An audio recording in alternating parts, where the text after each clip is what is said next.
एक बार की बात है, एक राजा तलवारबाजी कर रहा था तो अचानक से उसके उंगली में कट लग गया। तो पास खड़े मंत्री अचानक बोल उठे, राजा साहब चिंता ना करें, जो होता है अच्छे के लिए होता है। ये सुनते ही राजा को गुस्सा आ जाता है। राजा उस मंत्री को कारागृह में बंद करने का आदेश दे देता है और बोलता है इसको फांसी पर चढ़ा दिया जाए। ये सुनकर मंत्री घबरा गया। उसने राजा से निवेदन किया, महाराज मैंने आपके यहाँ इतने वर्षों तक काम किया है, क्या आप मेरी अंतिम इच्छा पूरी नहीं करेंगे? राजा बोला, ठीक है बताओ क्या है तुम्हारी अंतिम इच्छा? मंत्री बोला, कृपया मुझे 10 दिन का समय दीजिए, उसके बाद आप मुझे जो चाहे वो सजा दे दीजिए। राजा ने उसकी अंतिम इच्छा मान ली। राजा दूसरे दिन अपने सैनिकों के साथ जंगल में शिकार पर निकला। जंगल के बीच में राजा अपने सैनिकों से बिछड़ गए और रास्ता भटक गए। रास्ता ढूंढते हुए राजा वनवासियों के बीच पहुंच गए, जो बलि देने के लिए किसी को ढूंढ रहे थे। वनवासियों ने राजा को पकड़ लिया और वन की देवी को बलि देने के लिए ले गए। बलि देने की सारी तैयारियां पूरी हो गई। जैसे ही राजा को बलि देने के स्थान पर ले जाया गया, वहां खड़े बुजुर्ग की नजर राजा की खंडित उंगली पर पड़ी। उसने आवाज लगाई कि ये तो खंडित हैं, इसकी बलि नहीं दी जा सकती। तो वनवासियों ने राजा को छोड़ दिया। राजा जैसे तैसे वहां से निकला और अपने राज्य पहुंचा। सबसे पहले कारागृह में अपने मंत्री से मिलने पहुंचा। राजा ने मंत्री से कहा, आपने सही कहा था, अगर मेरी अंगुली नहीं कटी होती तो मैं जिंदा नहीं होता, यानी जो होता है वो अच्छे के लिए होता है। राजा ने फिर पूछा, मेरा तो फायदा हुआ लेकिन आपका कैसे फायदा हुआ? मैंने तो आपको सजा दी। मंत्री बोला, मैं आपके साथ शिकार पर हमेशा रहता हूँ, उस दिन भी रहता, लेकिन मेरे खंडित नहीं होने के कारण मेरी बलि चढ़ जाती, इसलिए मेरे साथ भी जो हुआ अच्छा हुआ। राजा प्रसन्न हुआ, लेकिन छोटी सी बात पर मंत्री को सजा देने का दुख भी हुआ। इसलिए राजा ने मंत्री को कारागृह से निकलकर फिर से अपने साथ रख लिया। दोस्तों, अपने जीवन में भी बहुत से उतार चढ़ाव आते रहते हैं। कभी कभी कुछ चीजें मन मुताबिक नहीं होती हैं। इस कारण से कभी निराश नहीं होना चाहिए। हमेशा याद रखें, जो होता है अच्छे के लिए होता है। भले ही कुछ अच्छा हो या ना हो, लेकिन उस परिस्थिति के प्रति सकारात्मक नजरिया रखने से उसका प्रभाव बहुत कम हो जाता है। आलस्य एक ऐसा भाव है जो मनुष्य को कार्य करने की इजाजत नहीं देता। अर्थात मनुष्य कोई भी काम नहीं करना चाहता, उसे कोई भी कार्य करना अच्छा नहीं लगता सिवाय आराम फरमाने के। आलस मनुष्य को दुर्गम मार्ग पर ले जाता है। आलसी मनुष्य को अपने कुर्सी से उठने में भी कठिनाई होती है। उसे लगता है कि उसका काम कोई दूसरा व्यक्ति कर दे तो उसकी नींद पूरी हो जाए। अब बताइए, आलसी मनुष्य अपना दुश्मन खुद ही बन जाता है। उसे परिश्रम का महत्व समझ नहीं आता। मनुष्य में कई तरह के दोष है, जैसे लालच, क्रोध, हिंसा, जलन आदि, लेकिन सबसे भयानक आलस का रोग है। आलस मनुष्य को असफलता के राह पर ले जाता है। असफलता, अवंती और विनाश आलसी मनुष्य के परिणाम है। शेर भी जंगल में शिकार करके अपनी भूख मिटाता है। शेर जंगल का राजा होता है, लेकिन वह भी परिश्रम करके जानवर का शिकार करता है। कहने का तात्पर्य है, बिना कोई काम किए किसी को जीवन में लक्ष्य प्राप्ति नहीं होती है। दोस्तों, आलस्य से आप कैसे छुटकारा पा सकते हैं, इसको जानने के लिए गौतम बुद्ध की एक प्रेरक कहानी के माध्यम से समझते हैं। तो आइए कहानी को शुरू करते हैं। एक समय की बात है, एक शिष्य अपने गुरु का बहुत सम्मान करता था। गुरु का भी उस शिष्य से बहुत गहरा लगाव था, लेकिन वह शिष्य स्वभाव से बहुत सुस्त और आलसी था। वह अपनी पढ़ाई के प्रति बहुत लापरवाह था।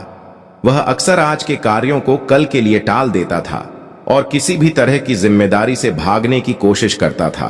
अपने शिष्य के इस आलसी स्वभाव को बढ़ता देख गुरु और भी चिंतित हो गए। उन्हें चिंता होने लगी कि कहीं मेरा शिष्य अपने आलस्य के कारण जीवन संघर्ष में पराजित न हो जाए, क्योंकि गुरु जानते थे कि आलस्य में ही जीवन संग्राम करने की सारी शक्ति है। आलस्य व्यक्ति बिना कोई कर्म किए फल पाने के बारे में सोचता है। वह शीघ्र निर्णय नहीं ले पाता है और यदि ले भी ले तो उस पर अमल नहीं कर पाता है। ऐसे व्यक्ति को अपने आसपास या आसपास के वातावरण का भी पता नहीं चलता। गुरु ने अपने मन में अपने शिष्य के इस दुष्ट स्वभाव को खत्म करने के लिए एक योजना बनाई। एक दिन गुरु ने शिष्य को एक चमकदार सफेद पत्थर दिया और कहा, मैं तुम्हें 2 दिनों के लिए इस जादुई पत्थर का एक टुकड़ा देने जा रहा हूं। इस पत्थर से आप जिस लोहे की वस्तु को स्पर्श करेंगे वह सोने में बदल जाएगी। तुम इन 2 दिनों में जितना चाहो उतना सोना बना सकते हो, लेकिन याद रखना, अगले दिन सूर्यास्त के बाद मैं तुमसे यह जादुई पत्थर वापस ले लूंगा। शिष्य इस अवसर को पाकर बहुत खुश हुआ। वह शिष्य पहले दिन कल्पना करता है कि जब उसके पास बहुत सारा सोना होगा तो उसका जीवन कितना अच्छा होगा, वह कितना खुश प्रसन्न समृद्ध और संतुष्ट होगा। उसके पास इतने नौकर चाकर होंगे कि उसे पानी पीने के लिए भी नहीं उठना पड़ेगा। उसने योजना बनाई कि जब उसके पास ढेर सारा सोना होगा तब वह एक बहुत ही आलीशान घर बनाएगा, जिसके सामने एक बहुत ही आकर्षक बगीचा होगा, जिसमें वह हर शाम को घूमेगा। वह अपने लिए एक बहुत अच्छी गाड़ी खरीदेगा। उसके कई अंगरक्षक और नौकर होंगे और उन सभी को आदेश देना होगा। यह सब सोचते हुए वह उस रात सो गया। फिर अगले दिन सुबह जब वह उठा तो उसे अच्छी तरह याद आया कि आज लोहे से सोना बनाने का दूसरा और आखिरी दिन है।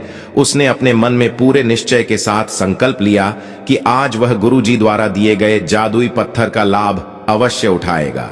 उसने निश्चय किया कि वह बाजार जाएगा और वहां से लोहे की बड़ी बड़ी वस्तुएं खरीदेगा और उन्हें सोने में बदल देगा।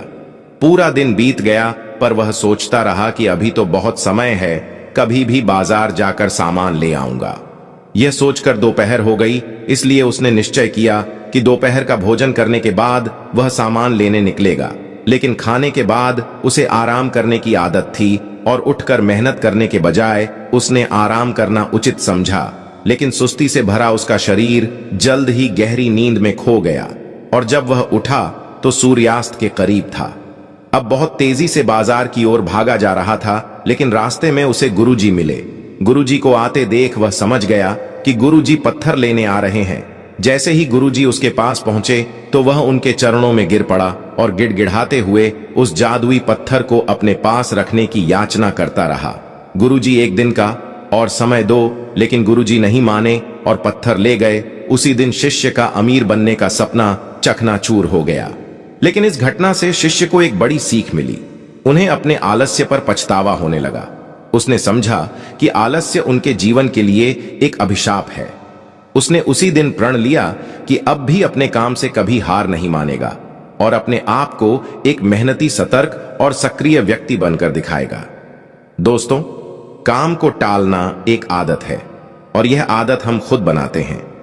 आदत एक धागे की तरह होती है जिसका एक आवरण आसानी से टूट जाता है, लेकिन अगर एक ही धागे को कई बार लपेटा जाए तो उसे तोड़ना मुश्किल हो जाता है। ठीक इसी तरह किसी बुरी आदत को शुरुआत में बदलना आसान होता है, लेकिन महीनों या सालों बाद उसे बदलना बहुत मुश्किल हो जाता है। फिर अगर आप अपनी आदतों को बदलना चाहते हैं तो आपको लंबे समय तक प्रयास करना होगा। समय और धैर्य के साथ मनुष्य अपनी आदतों का गुलाम है। हमारी आदतें हमें बनाती और बिगाड़ती है। हमारी आदतें कितनी शक्तिशाली हैं और वे हमें कैसे नियंत्रित करती हैं। दोस्तों, अगर हम अपने आसपास देखें तो लगभग हर व्यक्ति को अपने जीवन में कई बड़े मौके मिलते हैं, लेकिन उनमें से ज्यादातर लोग अपने आलस्य और मेहनत न करने की आदत के कारण उस मौके को गंवा देते हैं और फिर जिंदगी भर पछताते रहते हैं। लेकिन इनमें से ज्यादातर लोग भी अपनी असफलता के लिए अपने आलस्य और कामचोरी को जिम्मेदार मानता है। अपने माता पिता की आर्थिक स्थिति, भाग्य आदि को दोष देकर अपनी आलस्य को छिपाने का प्रयास करते हैं और फिर ऐसे लोग अपने भाग्य और परिस्थितियों को कोसते हुए बिना किसी सफलता और